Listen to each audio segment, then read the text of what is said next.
नागपुर जिले के पारशिवनी तहसील अंतर्गत वेकोली कामठी उपक्षेत्र के इंदर कॉलोनी नंबर 6 में सामने आए 32 करोड़ के आवास मूल्यांकन घोटाले ने तूल पकड़ लिया है। रामटेक के एसडीओ ने मौके पर जांच के बाद बड़े पैमाने पर धांधली की पुष्टि करते हुए अगले 8 दिनों तक आवास तोड़ने और चेक वितरण पर रोक लगा दी है। नागपुर जिले के पारशिवनी तहसील में स्थित वेकोली कामठी उपक्षेत्र की इंदर कॉलोनी नंबर 6 में 32 करोड़ रुपए के आवास मूल्यांकन घोटाले का मामला अब सुर्खियों में आ गया है। इस पूरे प्रकरण में रामटेक एसडीओ ने मौके पर पहुंचकर जांच की, जिसके बाद यह स्पष्ट हुआ कि आवास मूल्यांकन में बड़े स्तर पर अनियमितताएं और धांधली की गई है। गौरतलब है कि इस मामले को सबसे पहले 20 मार्च 2026 को यूसीएन न्यूज द्वारा उजागर किया गया था।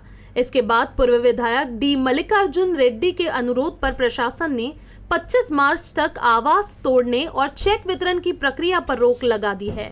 बुधवार 25 मार्च को एसडीओ द्वारा कई आवासों का निरीक्षण करने के बाद धांधली की पुष्टि की गई। स्थिति की गंभीरता को देखते हुए प्रशासन ने आगामी 8 दिनों तक किसी भी प्रकार की तोड़फोड़ और चेक वितरण पर रोक लगाने के आदेश जारी किए हैं। अब इस मामले में आगे की जांच और कार्रवाई पर सबकी नजरें टिकी हुई है। प्रायमा फेसिया जे इंदर कॉलनी 6 मध्ये आम्ही आता व्हिजिट केलेली आहे। नागरिकांचे जे आक्षेप आहेत ते आम्ही समजून घेतलेले आहे।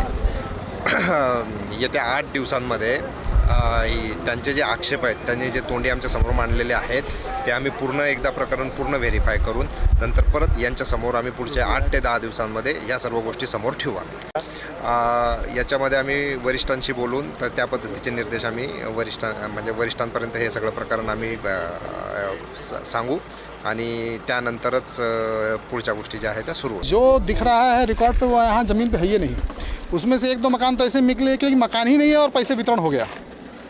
तो अभी आदरणीय महोदय जी से सारी जनता ने यहाँ पे ये मांग किया हुआ है कि सारे रेट एक जैसे बनाए जाए, क्योंकि सारे मकान दिखने वाले एक जैसे ही हैं, कोई अलग अलग तो है नहीं और लगभग सभी के 2-3 साल के अंदर ही बने हैं। कोई 15 और कोई 18-20 का ऐसा कुछ नहीं, जो है सब एक आसपास एक रेट लगा करके सारों को एक रेट दिया जाए। और दूसरी बात यह है कि जो 66 चेक के बाद चेक वितरण किया गया है, किसके आदेश पे किया गया, कैसा किया गया पता नहीं, लेकिन उन पे भी कार्रवाई होना चाहिए। एसडी साहब के मार्गदर्शन में आज सवेरे ऑफिस में जो मीटिंग हुई है उसमें पीडब्ल्यूडी के लोग और सवेरे के लोग थे, तो उसमें उनको जो चीज़ें पूछी गई है तो उसमें सब गोलमाल जवाब दिया गया है। उनको जो रिकॉर्ड दिखाने के लिए बोले वो रिकॉर्ड दिखाया गया ही नहीं है। उसके बाद में हम मौका चौकसी करने आए तो वहाँ मौका चौकसी में सब एसडीओ साहब को एकदम पूरा पिक्चर क्लियर हो गई है उनकी कि यहाँ पे जो रिकॉर्ड में जो लिखा गया है वो असल में जगह पे नहीं दिख रहा है। यहाँ का सर्वे हो रहा था लेकिन उसमें फिर से धांधली हुई है और किसी का फिर से ज़्यादा और किसी का बहुत कम बना हुआ है। हमारा कहना है कि सबको एक रेट से ही पैसे बनाया जाए, जितना लोगों का बना है ज़्यादा उतना सब जो रेट एक रेट लगाए हैं वही रेट से हम लोगों का भी बना।